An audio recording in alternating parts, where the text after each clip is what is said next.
Good morning, students. So last class பார்த்தீங்கன்னா nitric acid how is nitric acid react with metals அப்படிங்கிறத பார்த்தோம். ஒரு 3 ஸ்டெப்பில் நடக்கும் அப்படின்னு பார்த்தோம். ஸோ என்னென்ன ஸ்டெப் அப்படிங்கிறத ப்ரீவியஸாக பார்க்குறோம். ஸோ ஃபஸ்ட் என்ன பார்த்தோன்னா metal react with nitric acid to form a metal nitrate nascent hydrogen வந்து ஃபார்ம் பண்ணும். அந்த நேசண்ட் ஹைட்ரஜன் செகண்டரி ரியாக்ஷனில் என்ன பண்ணும், எக்ஸஸாக இருக்கக்கூடிய நைட்ரிக் ஆசிட் ரியாக்ட் ஆகும்போது 4 விதமான ப்ராடக்ட் வந்து ஃபார்ம் பண்ணு சொன்னோம். Nitrous acid, hydroxylamine, ammonia, hypo nitrous acid.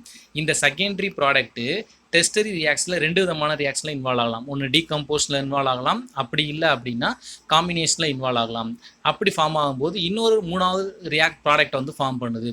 இந்த 3 ரியாக்ஷனை நம்ம கம்பைன் பண்ணும்போது நமக்கு எக்ஸாக்ட் ப்ராடக்ட்டு என்ன சைடு ப்ராடக்ட் கிடைக்குது அப்படிங்கிறத நம்ம ஐடென்டிஃபை பண்ணலாம் அப்படிங்கிறத லாஸ்ட் கிளாஸில் பார்த்தோம். அதுக்கான ஒரு எக்ஸாம்பிளை நம்ம இங்கே எடுத்திருக்கோம். யார் எடுத்திருக்கோம்? காப்பர் வந்து எடுத்திருக்கோம். காப்பரையும் மெக்னீசியத்தையும் எடுத்திருக்கோம். ஃபர்ஸ்ட் ரியாக்ஷன் பார்த்தீங்கன்னா காப்பர் ரியாக்ட் வித் யாரோட நைட்ரிக் ஆசிட் தான் primary step. Metal react with nitric acid. அப்போ காப்பருங்கிறது ஒரு metal react with nitric acid என்ன கிடைக்குது? Copper nitrate plus nascent hydrogen வந்து கிடைக்குது. அந்த நேசண்ட் ஹைட்ரஜன் நைட்ரிக் ஆசிடோட ரியாக்ட் ஆகுது. செகண்ட் ஸ்டெப் பாருங்க, நைட்ரிக் ஆசிட் ரியாக்ட் ஆகும்போது யாரை ஃபார்ம் பண்ணுறா? நைட்ரஸ் ஆக்சைடு HNO2 செகண்டரி ப்ராடக்ட்டில் ஃபர்ஸ்ட் ரியாக்ஷனாக இருக்கும். அந்த ப்ராடக்ட் வந்து ஃபார்ம் பண்ணுது. அந்த செகண்டரி ப்ராடக்ட் டெஸ்டரியில் இருக்கக்கூடிய டீகம்போஷன் ரியாக்ஷன் மூலமாக நமக்கு யாரை ஃபார்ம் பண்ணுறா? நைட்ரிக் ஆசிடையும் நைட்ரஸ் ஆக்சைடையும் கிடைக்குது. இந்த ரியாக்ஷனை தான் நம்ம என்ன பண்ணுறோம் அப்படின்னு பார்த்தீங்கன்னா கம்பைன் பண்ணுறோம். இந்த ரியாக்ஷன் என்ன பண்ணியிருக்கோம்? கம்பைன் பண்ணுறோம். அப்போ காமனாக 2 பக்கம் இருக்கக்கூடிய குரூப்பை ஃபுல்லாக கேன்சல் பண்ணும்போது நமக்கு ஜென்ரலாக காப்பர் நைட்ரிக் ஆசிட் ரியாக்ட் ஆகும்போது என்னென்ன ப்ராடக்ட்டு என்ன சைட் ப்ராடக்ட் கிடைக்குது அப்படிங்கிறத கடைசி ஓவரால் ரியாக்ஷனாக கொடுத்துருக்காங்க. இதே மாதிரி தான் நம்ம எல்லா மெட்டலுக்கும் டைலூட்டட் எழுதணும், கான்சென்ட்ரேட்டட் எழுதணும். ஸோ உங்களுக்கு கொடுத்துருக்கு இந்த இடத்துல பார்த்தீங்கன்னா டைலூட்டட் மேனரில் கொடுத்துருக்காங்க. அதே நேரத்தில் கான்சென்ட்ரேட்டடில் கொடுத்தா அதுக்கான காமன் ரியாக்ஷன் கீழே கொடுத்துருக்காங்க. Copper react with concentrated acid. அப்போ கிடைக்கக்கூடிய சைடு சால்ட் ஒன்று தான். மெட்டல் நைட்ரேட்டுங்கிறது CuNO3 ட்வைஸ் தான். பட் சைடு ப்ராடக்ட் பாருங்கள், டைலூட்டட் நைட்ரிக் ஆசிட் ரியாக்ட் ஆகும்போது காப்பர் ஃபர்ஸ்ட் மேலே உள்ள ரியாக்ஷன் பாருங்கள், டைலூட்டட் நைட்ரிக் ஆசிட் ரியாக்ட் ஆகும்போது NOன்னு கிடச்சிருச்சு. Nitric acid react with dilute nitric acid react with காப்பராக இருக்கும்போது சைடு ப்ராடக்ட் என்ன கிடச்சிச்சு? NO கிடச்சிச்சு. பட் கான்சென்ட்ரேட்டட் நைட்ரிக் ஆசிடில் ரியாக்ட் ஆகும்போது நமக்கு என்ன கிடைக்குது? NO2ன்னு சொல்லக்கூடிய நைட்ரஜன் டை ஆக்சைடு வந்து ஃபார்ம் பண்ணுது. ஸோ அதே மாதிரி நெக்ஸ்ட் என்ன எக்ஸாம்பிள் கொடுத்துருக்காங்க? மெக்னீசியமோடு கொடுத்துருக்காங்க. So magnesium react with nitric ஆசிடோட ரியாக்ட் ஆகும்போது அதே மெக்னீசியம் நைட்ரேட் மெட்டல் நைட்ரேட்டை ஃபார்ம் பண்ணுது, நேசண்ட் ஹைட்ரஜன் கிடைக்குது.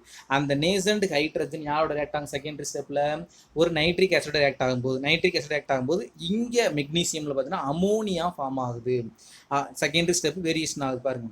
அப்போ தேர்ட் ஸ்டெப் என்ன? காம்பினேஷன் ரியாக்ஷன், கம்பைன் ரியாக்ஷன் இருக்கலாம், இல்லை டீகம்போஷன் ரியாக்ஷன் நடக்கலாம். இங்கே என்ன நடக்குது? நைட்ரிக் ஆசிடோட அமோனியா கம்பைன் ஆகும்போது நடக்குது அமோனியம் நைட்ரேட் வந்து கிடைக்குது.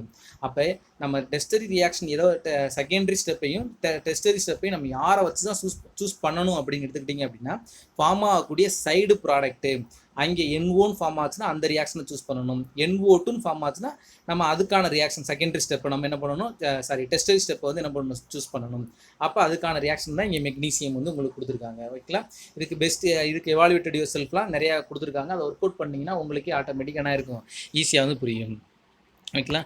நெக்ஸ்ட்டு ரியாக்ட் வித் மெக்னீசியம் முன்னாடி கொடுத்துருக்கு concentrated magnesium react with concentrated nitric acid கொடுத்துருக்காங்க. ஸோ இங்கே கொடுக்கும்போது diluted nitric acid.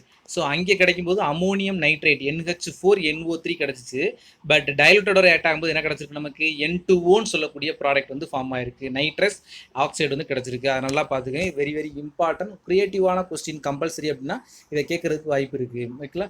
Next use of nitric acid. அப்போ ஆக்சிடைசிங் ரியேஜெண்டாக யூஸ் பண்ணலாம், நைட்ரேட்டிங் ரியேஜெண்டாக யூஸ் பண்ணலாம். Next salt of nitric acid AgNO3 வந்து ஃபோட்டோகிராஃபில் யூஸ் பண்ணலாம். கன் பவுடர் ப்ரிப்பரேஷனில் வந்து அதிகமாக வந்து யூஸ் பண்ணுவாங்க. ஓகே, நெக்ஸ்ட் வந்து நைட்ரஜன் அதை பேஸ் பண்ணி என்னென்ன ஆக்சைட்ஸ்லாம் ஃபார்ம் பண்ணலாம்? N2Oன்னு சொல்லக்கூடிய நைட்ரஸ் ஆக்சைடை ஃபார்ம் பண்ணலாம், நைட்ரிக் ஆக்சைடு NO ஃபார்ம் பண்ணலாம், N2O3 nitrogen trioxide form பண்ணலாம், nitrogen dioxide N2O form பண்ணலாம், nitrogen tetroxide nitrogen pentoxide form பண்ணலாம். அது என்னென்ன கலர், என்னென்ன ஆக்சிடைஸ் ஸ்டேட்டில் இருக்குது, என்னென்ன கலரில் இருக்குது, எப்படி ப்ரிப்பேர் பண்ணலாம் அப்படிங்கிறத சைடில் வந்து ரியாக்ஷன் வந்து கொடுத்துருக்காங்க. கோத்ரூ பண்ணிக்கோங்க. ஓகேங்களா? ஓகே, நெக்ஸ்ட் பார்த்தீங்கன்னா ஆக்சைட்ஸ். அதில் கொடுத்ததை அதோட ஸ்ட்ரக்சரை இங்கே இந்த டேபிளில் உங்களுக்கு கொடுத்துருக்காங்க. நைட்ரஸ் ஆக்சைடோட ஸ்ட்ரக்சர் எப்படி இருக்கலாம், நைட்ரிக் ஆக்சைடோட ஸ்ட்ரக்சர் எப்படி இருக்கும், அந்த ஸ்ட்ரக்சரல் ஓரியன்டேஷன் இதில் கொடுத்துருக்காங்க. இதில் N2O5 அப்படின்னு சொல்லக்கூடிய நைட்ரஜன் பென்டாக்சைடு ஸ்ட்ரக்சர் அப்படிங்கிறது ஒரு book back question. Next acids, oxo acids.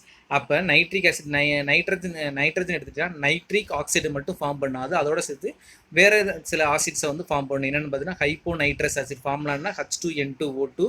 Next பார்த்தீங்கன்னா ஹைட்ரோ நைட்ரஸ் ஆசிட்னு சொல்லக்கூடிய H4N2O4 வந்து ஃபார்ம் பண்ணுது. நைட்ரஸ் ஆக்சைடு, இது நல்லா பார்த்துக்கோங்க. நைட்ரஸ் ஆக்சைடு ஃபார்முலா என்ன, HNO2. Next nitric oxide HNO2. இதனோட ஸ்ட்ரக்சரையும் நல்லா, இது ரெண்டோட ஸ்ட்ரக்சரையும் நல்லா பார்த்துக்குங்க.